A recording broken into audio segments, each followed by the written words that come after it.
Hello दोस्तों, स्वागत है आप सभी का आज की क्लास में।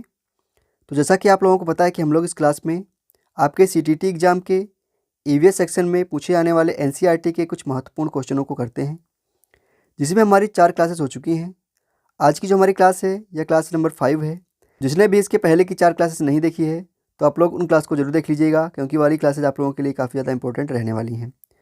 क्लास शुरू करने से पहले सभी लोग वीडियो को लाइक कर दीजिए और अपने उन फ्रेंड्स के पास में शेयर कर दीजिए जो सीटीटी एग्ज़ाम की तैयारी कर रहे हैं। सभी लोग एक बार क्लास को लाइक कर दीजिए और क्लास को अपने फ्रेंड्स के पास में शेयर कर दीजिए, फिर क्लास को शुरू किया जाए। साथ ही साथ में सभी लोग नोटबुक और पेन लेकर बैठिए, क्योंकि आप लोगों को नोट डाउन करना है कि आपके 15 क्वेश्चन में से कितने क्वेश्चन सही हो रहे हैं और कितने गलत हो रहे हैं। उसके साथ में जो भी आपको इंपॉर्टेंट लगे वो भी आप अपनी नोटबुक में नोट डाउन कर लीजिएगा। तो देखते हैं आज का पहला क्वेश्चन। पहला क्वेश्चन हमारा हाथियों से रिलेटेड है। लिखा गया है, हाथियों के बारे में नीचे दिए गए कथनों पर विचार कीजिए। अब पहला कथन यहाँ पे लिखा गया है, अपने भारी शारीरिक ढांचे के कारण हाथी अत्यधिक आराम करना पसंद करते हैं। दूसरे में लिखा गया है, यहाँ तक कि 3 महीने के हाथी के बच्चे का भार लगभग 200 किलोग्राम या 2 क्विंटल होता है। तीसरे ऑप्शन में लिखा गया है, इन्हें कीचड़ और पानी में खेलना पसंद है। और चौथे में लिखा गया है, हाथियों के झुंड में नर और मादा हाथी अपने बच्चों के साथ घूमते हैं। चलिए बताइए कि इनमें से कौन से ऑप्शन सही हैं। क्वेश्चन नंबर फर्स्ट का आंसर दीजिए सभी लोग। क्वेश्चन नंबर फर्स्ट का आंसर दीजिए।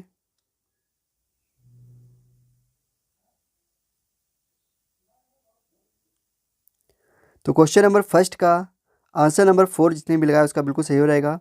ये वाला गलत है, क्योंकि हमें पता है कि जो हाथी हैं वह बहुत कम आराम करते हैं, वह केवल 3 से 4 घंटे ही सोते हैं, तो ये वाला कट गया। उसके बाद में जो बी वाला है, यहाँ तक कि 3 महीने के हाथी के बच्चे का भार लगभग 200 किलोग्राम तक होता है, यह सही है। उसके बाद में जो सी वाला है, इन्हें कीचड़ और पानी में खेलना पसंद होता है, यह भी सही है, क्योंकि इससे इनके शरीर को ठंडक मिलती है, तो यह वाला भी सही हो गया। उसके बाद में जो डी वाला है ये भी गलत है। हाथियों के झुंड में नर और मादा हाथी नहीं रहते हैं, केवल मादा हाथी और उनके बच्चे रहते हैं। तो इसका आंसर नंबर बी और सी वाला सही था, इसीलिए इसका आंसर नंबर 4 वाला सही हो जाता है। अब यहाँ पे इसके बारे में डिटेल में लिखा गया है, चलिए एक बार इसको देख लेते हैं। लिखा गया है, एक बड़ा हाथी एक दिन में 100 किलोग्राम से ज़्यादा पत्ते और झाड़ियाँ खा लेता है। हाथी बहुत कम आराम करता है, यह दिन में केवल 2 से 4 घंटे ही सोता है। हाथी को पानी और कीचड़ में खेलना भाता है, इससे इनके शरीर को ठंडक मिलती है। वैसे उनके कान भी पंखे की तरह होते हैं, गर्मी लगने पर हाथी अपने कान हिलाकर हवा करता है। आगे लिखा गया है, हाथियों के झुंड में केवल हथनियाँ और बच्चे रहते हैं। झुंड की सबसे बुजुर्ग हथनी जो होती है वह पूरे झुंड की नेता होती है। एक झुंड में 10 से 12 हथनियाँ और उनके बच्चे होते हैं। हाथी 14 से 15 साल तक की इस झुंड में रहते हैं, फिर वे झुंड छोड़ देते हैं और अकेले रहते हैं। तो यहाँ पे हाथियों के बारे में पूरा डिटेल में लिखा गया है, आप लोग चाहें तो उसको अपनी नोटबुक में नोट डाउन कर सकते हैं। नेक्स्ट क्वेश्चन है हमारा क्वेश्चन नंबर 2। केरल की उच्च स्तर की वैज्ञानिक सैन्य कला जो प्रचलित है उसे कहते हैं। चलिए क्वेश्चन नंबर 2 का आंसर दीजिए। केरल की जो उच्च स्तर की वैज्ञानिक सैन्य कला है जो प्रचलित है उसे क्या कहते हैं। क्वेश्चन नंबर सेकंड का आंसर दीजिए सभी लोग। तो हमें पता है जो केरल की उच्च स्तर की वैज्ञानिक सैन्य कला है उसे कलपरेटू बोला जाता है, जो कि हमारा ऑप्शन नंबर 4 में लिखा गया है, इसीलिए इसका ऑप्शन नंबर 4 बिल्कुल सही आता है। इसके बारे में डिटेल में आप यहाँ पे पढ़ सकते हैं। अब जो कलापरेटू नृत्य है उसके बारे में यहाँ पे लिखा गया है, यह एक लड़ाकू नृत्य है जिसे अभ्यास में बड़ा वैज्ञानिक माना जाता है। साथ ही साथ में आप यहाँ पे अन्य नृत्य के बारे में भी पढ़ सकते हैं, यहाँ पे अन्य नृत्य के बारे में भी लिखा गया है। चलिए देखते हैं अपना नेक्स्ट क्वेश्चन। नेक्स्ट क्वेश्चन है हमारा क्वेश्चन नंबर 3। निम्नलिखित में से कौन से पदार्थों को आप जल से कपड़ों के द्वारा छान कर अलग कर सकते हैं। क्वेश्चन नंबर 3 का सभी लोग आंसर देंगे। ऑप्शन नंबर फर्स्ट में लिखा गया है दूध और नमक, सेकेंड में लिखा गया है नमक और चीनी, थर्ड में लिखा गया है हल्दी पाउडर और तेल, और फोर्थ में लिखा गया है चौक पाउडर और रेत। चलिए क्वेश्चन नंबर 3 का आंसर दीजिए सभी लोग। तो क्वेश्चन नंबर 3 का ऑप्शन नंबर 4 जिसने भी लगाया उसका बिल्कुल सही हो जाता है। चौक पाउडर और रेत को हम कपड़े के द्वारा छानकर अलग कर सकते हैं। नेक्स्ट क्वेश्चन है हमारा क्वेश्चन नंबर 4 है। निम्नलिखित में से कौन सा समूह एक ही प्रकार के खाने के सामग्री से बना है। ऑप्शन नंबर फर्स्ट में लिखा गया है डोसा, पुलाव और खीर, सेकेंड में लिखा गया है चपाती, दाल और सलाद, ऑप्शन नंबर थर्ड में लिखा गया है हलवा, बिरयानी और जेली, ऑप्शन नंबर 4 में लिखा गया है अचार, इडली और हलवा। चलिए क्वेश्चन नंबर 4 का आंसर दीजिए। इनमें से वह कौन सा समूह है जिसमें खाने के सारे आइटम एक ही प्रकार की सामग्री से बने हुए हैं। क्वेश्चन नंबर 4 का आंसर दीजिए। क्वेश्चन नंबर 4 का ऑप्शन नंबर फर्स्ट बिल्कुल सही हो जाता है, डोसा, पुलाव और खीर। क्या हो जाएगा? डोसा, पुलाव और खीर इसका बिल्कुल सही ऑप्शन हो जाएगा। आगे बढ़ते हैं। नेक्स्ट क्वेश्चन है हमारा क्वेश्चन नंबर 5। यदि कोई किसान अपने खेतों में उर्वरकों और कीटनाशकों के अधिक बार प्रयोग करके बार बार धान की फसल उगाता है तो इस आचरण से उसके खेत की मृदा कैसी हो जाएगी? क्वेश्चन नंबर 5 का आंसर दीजिए। एक किसान है जो अपने खेतों में उर्वरकों और कीटनाशकों का प्रयोग अधिक करता है और बार बार धान की खेती करता है तो इससे उसके खेत की जो मृदा है वह कैसी हो जाएगी? ऑप्शन नंबर फर्स्ट में लिखा गया है केवल धान की फसलों के लिए उपयुक्त होगी। ऑप्शन नंबर सेकंड में लिखा गया है एक साल में कई फसलों के लिए उपजाऊ हो जाएगी। ऑप्शन नंबर थर्ड में लिखा गया है उसी प्रकार की फसलों के लिए उपजाऊ हो जाएगी। और ऑप्शन नंबर फोर्थ में लिखा गया है बंजर हो जाएगी। चलिए क्वेश्चन नंबर 5 का आंसर दीजिए।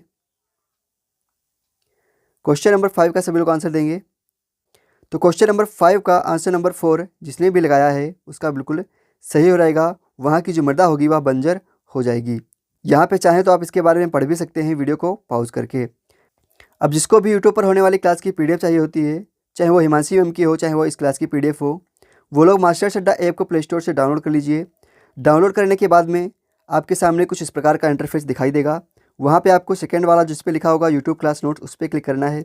जैसे आप उस पर क्लिक करेंगे आपके सामने ये वाला इंटरफेस दिखाई देगा जहाँ पे लिखा होगा सबसे ऊपर यूट्यूब क्लास नोट्स। वहाँ पे यूट्यूब पर होने वाली सारी क्लास के फोल्डर आपको दिखाई देंगे।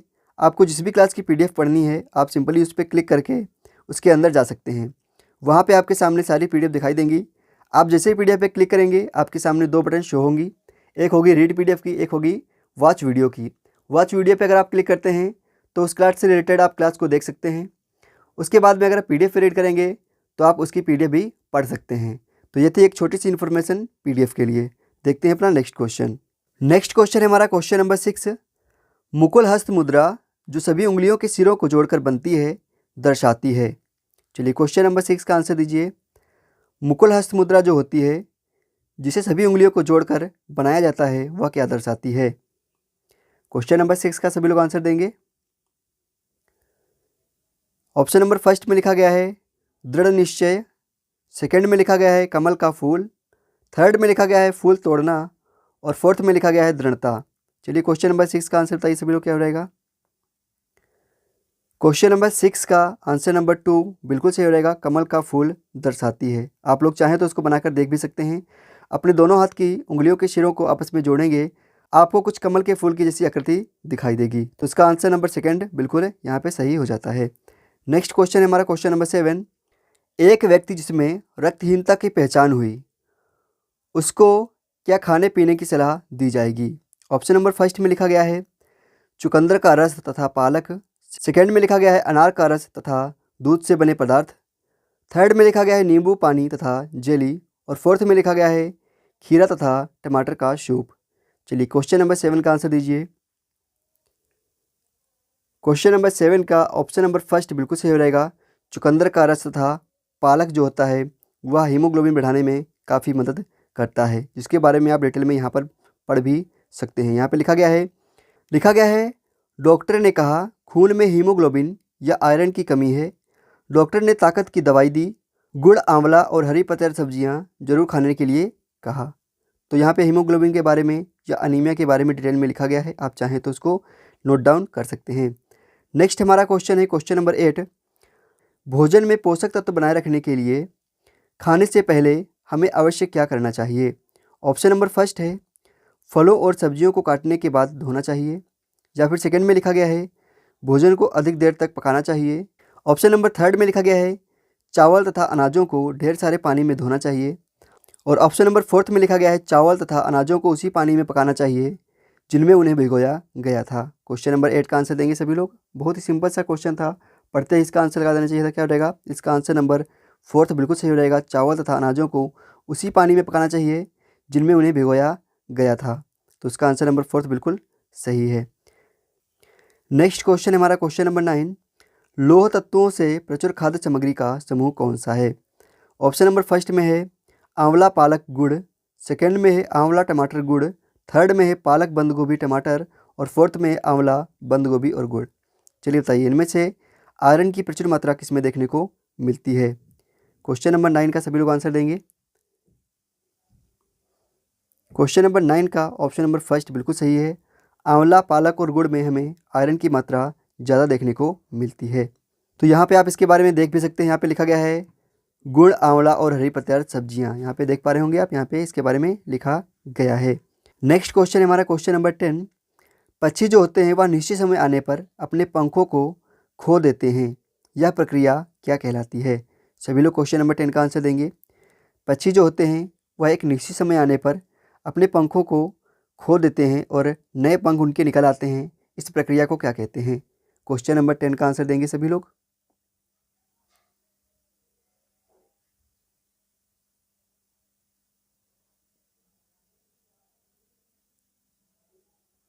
तो क्वेश्चन नंबर 10 का ऑप्शन नंबर थर्ड बिल्कुल सही हो जाएगा। मोल्टिंग या फिर झड़ना बोला जाता है। इसका आंसर नंबर थर्ड बिल्कुल सही है। यहाँ पे आप इसके बारे में पढ़ भी सकते हैं। यहाँ पे लिखा गया है पक्षियों के पंख अलग अलग रंगों व डिजाइन के होते हैं। उनके पंख उड़ने में उनकी मदद करते हैं। इतना ही नहीं, पंख उनके शरीर को गर्म भी रखते हैं। अब यहाँ पे लिखा गया है समय समय पर पक्षियों के पुराने पंख झड़ जाते हैं और नए पंख आ जाते हैं। तो यहाँ पे आप इसके बारे में पढ़ भी सकते हैं, जो कि एनसीईआरटी की कटिंग यहाँ पे लगाई गई है। क्वेश्चन नंबर 11 हमारा है किसी क्षेत्र में जल की कमी कही जाती है जब।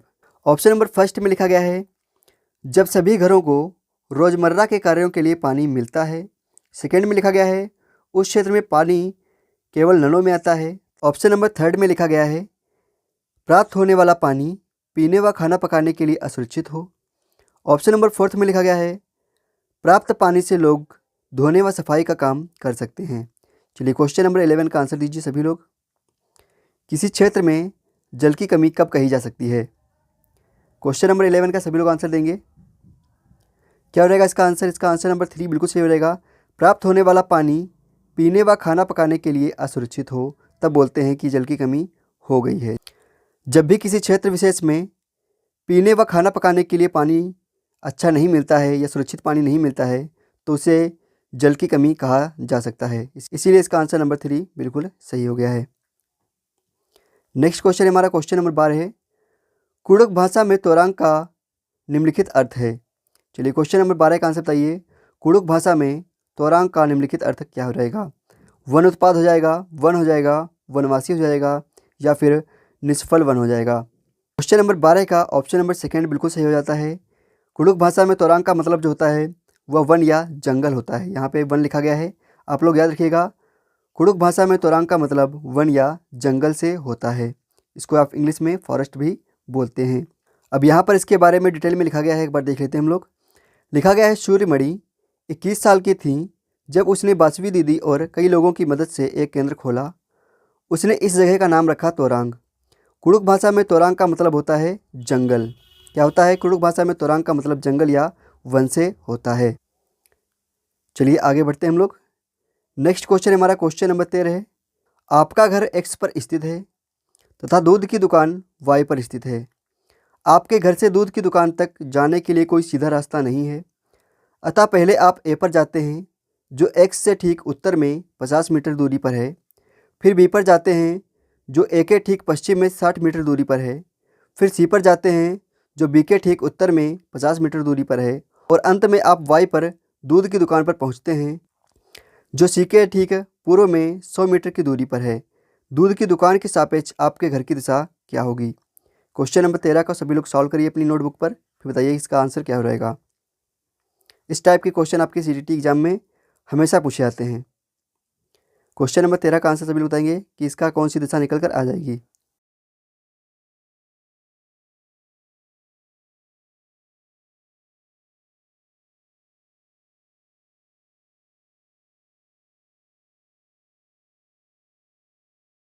सभी लोग नोटबुक और पेन में मैप बनाकर इस क्वेश्चन को सॉल्व करिए। जैसे जैसे बोलता जाए वैसे वैसे आप करते जाइए, आपका आंसर निकल कर आ जाएगा।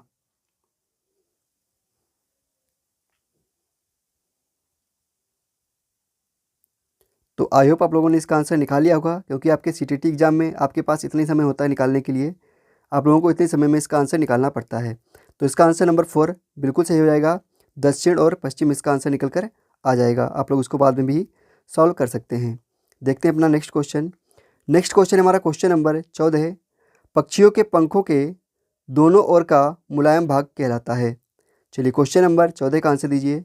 पक्षियों के जो पंख होते हैं उनके दोनों ओर का मुलायम जो भाग होता है वह क्या कहलाता है?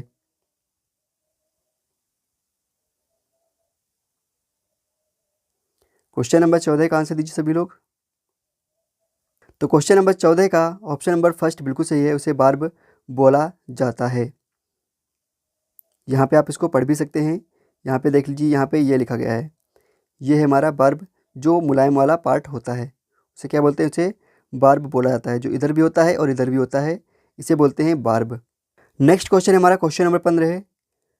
मलेरिया से ग्रस्त व्यक्ति को सामान्यतः लक्षण होंगे। ऑप्शन नंबर फर्स्ट में लिखा गया है बुखार के साथ खांसी व जुकाम। ऑप्शन नंबर सेकंड में लिखा गया है दस्त और बुखार।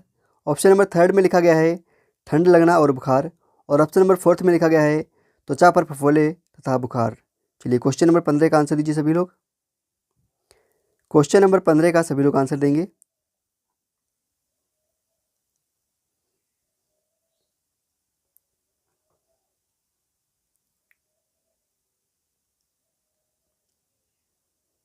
तो क्वेश्चन नंबर 15 का ऑप्शन नंबर 3 जिसने भी लगाया है उसका बिल्कुल सही है, ठंड लगना और बुखार। क्या हो जाएगा इसका आंसर? इसका आंसर हो जाएगा ठंड लगना और बुखार। तो ये थे आज की क्लास के 15 क्वेश्चंस। अब आपको बताना है कि आपके 15 क्वेश्चन में से कितने क्वेश्चन सही हुए हैं। मैं सभी लोगों की कमेंट देख रहा हूँ, सभी को बताना है कि आपके 15 क्वेश्चन में से कितने क्वेश्चन सही हुए हैं। साथ ही साथ में जिसने अभी तक हमारे वीडियो को लाइक नहीं किया है वो लोग वीडियो को लाइक कर दीजिए और अपने उन फ्रेंड्स के पास में शेयर कर दीजिए जो CTT एग्ज़ाम की तैयारी कर रहे हैं। नोट्स कहाँ से मिलेंगे आपको बता दिया गया है। आपको मास्टर चड्डा ऐप को डाउनलोड करना है, वहाँ से आपको सारे नोट्स मिल जाएंगे। तो 15 क्वेश्चन में से जिसके भी 11-12 से ऊपर सही हुए हैं उसका स्कोर काफ़ी अच्छा है, और जिसके भी 11-12 से नीचे सही हुए हैं उनको थोड़ा ध्यान लगाकर और पढ़ने की भी ज़रूरत है। तो उम्मीद है आप लोगों को आज की क्लास अच्छी लगी होगी। मिलते हैं आप लोगों को नेक्स्ट वीडियो में, तब तक के लिए जय हिंद, जय भारत।